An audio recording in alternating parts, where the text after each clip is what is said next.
Hello everyone, in this video I'm going to show you how to log in to your Commerzbank account. So all you need to do is open any browser and then type in Commerzbank login. Now head on to the first link.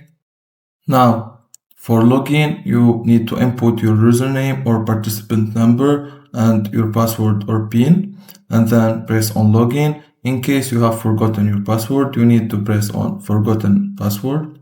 It will redirect you to a new link. And then what should I do if my mobile banking is blocked? You can see all the things related to forgotten password or any issue with your Commerzbank. And also, if you also forgotten your participant number, you can press on this link. Also, you can register for digital banking and you can know more about security informations. And that's it. If you find this video helpful, don't forget to like and subscribe, and thank you for watching.